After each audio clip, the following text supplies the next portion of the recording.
Alright, good morning everybody. It's September 2nd, and I feel like doing a little garden tour. We're going to start out with the squash tower. That's the compost pile that I planted a lot of squash into. It's a little bit of a squeeze through here, but I wanted to show we've got a couple hanging on the ground, and I let this go a little too far through the fence, and there's a couple of squash that are going to be growing on that other side of the fence. The mushroom log of Phoenix Oyster King is going through its second flush of the year, so looking forward to harvesting that. The newest compost pile is set, and I threw some Bokashi bran that didn't quite make the standards. And then I have a dying, there we go, leaf of squash. I'm leaving the squash bugs alone for the purposes of a breeding project. 3 out of the 4 groupings of these squash here come from a breeding project to select for resistance to those squash bugs. And so I've seen some squash bugs on these plants, but as you can see, they don't look like they're having much trouble. And I would say that's from I think it was a 3-year project. It might have been 5. I think I bought these seeds when it was still in its 3rd year. But the 3 are a part of that breeding project. The last one is the Iote Green Squash from Experimental Farmers Network, or Experimental Farm Network. And before we jump and look at some of those squash, I'll just do the back garden. Some Tulsi and very, very old green beans back here. We've got our kohlrabi with some amaranth dotted in, and then some carrots that are from seeds that I saved. If I can get back there, I kind of want to look and see if I can see any carrots popping up out of the ground.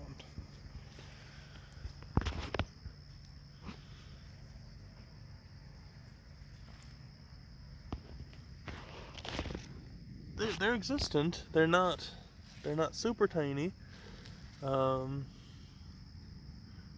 These have been raised on neglect, so if they get a little bit of water here and there, then that's what it is. I've done a fair bit of thinning on this group. There's a purple carrot next to a green and yellow carrot, but my goal is to not harvest these and to let them go to seed. I may try to evaluate some of these carrots and only have the biggest ones go to seed, perhaps. We will see. I planted a row of beets while it was very, very dry, so that row is not doing fantastic. Maybe I'll think about replanting that, or I might just go straight to cover crop. We'll see. These 3 beds here were my garlic, and so I planted that into green beans, more carrots from that experiment, or the breeding mix that I've been selecting, and then I just let some of the amaranth pop up. I decided to not go overboard on the green beans and instead try out zucchini, and I've already got a little baby zucchini in here. I put a cover crop of red clover in here, and it seems like a rabbit has come in and mowed down all of that red clover and allowed for the amaranth to grow, and some ground cherries. I'm not upset about that. Oh, and some edible nightshade berries, so I'll look forward to those. And finally, the older of the 2 new plantings of green beans. are actually putting on their beans. So that's awesome. Those are ready to eat. Nice and crunchy. Now I'll try and maneuver my way out of the garden without stepping on any squash vines here. There we go. But yeah, so we've got one young squash that's a butternut shape. And I think we've got two over here. I want to say it's a Thai King Cobb shape, but no clue. I thought these two were connected to the same vine, but based on their shape, I don't think they are. But those are the ones that I've noticed so far. Hopefully we're going to be seeing some more soon. I had just a few black soybeans planted. Looking forward to those. And now, what I say is probably the most impressive part of the garden, just because I put more care into them, is look at the diversity of peppers just from afar. We're getting a lot of color coming in this week. So my giant bell peppers, I've got orange and red. Some of these might be ancient sweet reds. Starting to get the ahis are starting to ripen. I think this one was not Fantasy, but Ahi Delight. That one is Ahi Delight. This is what I'm most happy about. This is actually my hybrid pepper. This is a cross between Ahi Charapita and Carolina Reaper, and this is an F2. And this one, at least on the exterior and the plant form, has kept the characteristics that I saw in F1. And that is the umbrella shape of the Ahi Charapita, the upwards pointing fruit until they get so heavy that they end up going downwards, the beautiful color, a little bit of purpling on them. The only thing I haven't checked is because I haven't cut them open, is the F1, when you cut open, the entire inside was covered in capsaicin oil, which is a characteristic of the Carolina Reaper. And I haven't cut that open because I wanted them to ripen fully. But so there's this one that's definitely got a little bit of the wrinkle, and then this one that I think has the most wrinkle. And I have 4 of these plants total, and I have 2 what I would call off types of this hybrid, where this one, kind of see it's got some shoulder up there. If I can get these leaves out of the way. It's a little bit different shape, it's a little bit less wrinkly. When I cut this one open, it wasn't as capsaicin filled, which is okay. You still get a good flavored pepper. It tastes like Carolina Reaper, and if it ends up being less hot, that's not a bad thing. Here's another exciting one that I'm letting ripen just a little bit more. This is a capsicum bacatum called Peanut that is supposed to be really fruity. I'm also excited to try this one.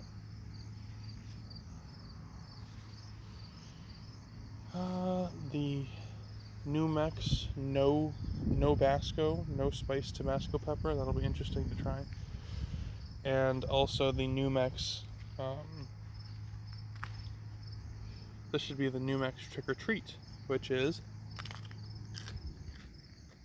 a no spice jalapeno, which when you bite into it, the taste you get, you're like, oh, that's the spicy part, and then it doesn't get spicy. So you're like, that's literally just the fruity and little savory, earthy flavor. So it is incredibly bizarre to bite into a pepper that you fully expect to be spicy and then it not have spice. So you get that tropical flavor, you get that bell pepper flavor without the bell pepper bitterness, and that's you get the habanero flavor, because I don't know, it's you just have to try it.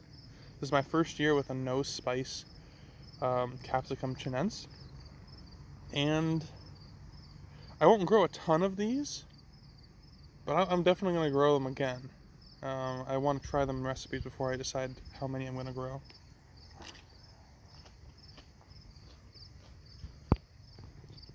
Sugar Rush Orange, a Brazilian starfish,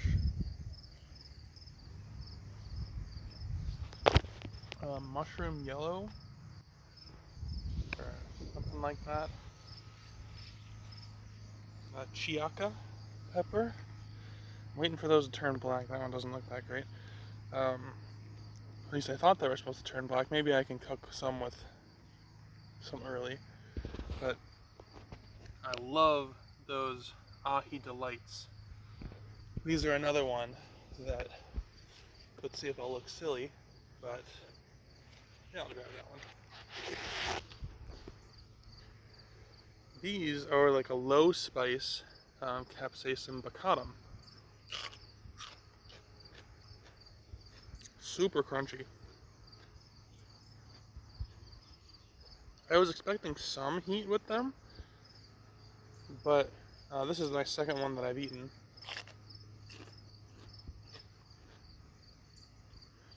I'm not getting any capsaicin yet, and maybe that's the peppers need to get a little bit older, or maybe it just does not have that much heat to it. So I'm pretty content with that. That's going to give some good thickness to hot sauces and good flavor.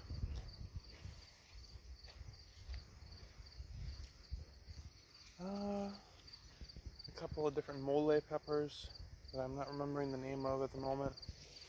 I think this is the chiaca pepper. No, it's not chiaca. What is that? Amarillo? Yeah, chihuacle. Chihuacle. Oh, we got our basils that desperately need to be harvested. And then the grapes that are just about ready to be harvested. Just a few of them are still green. And I'll probably just do a backyard today. The raised bed's been really, really miserable with this heat. I've picked all of the Swiss chard, so there's not much to show there. And the cucumbers, I mean, you can see there's a little cucumber here, but they haven't been super happy with the conditions I've put them in, so maybe I'll put them in the ground next year. My sweet potato experiment is going beautiful.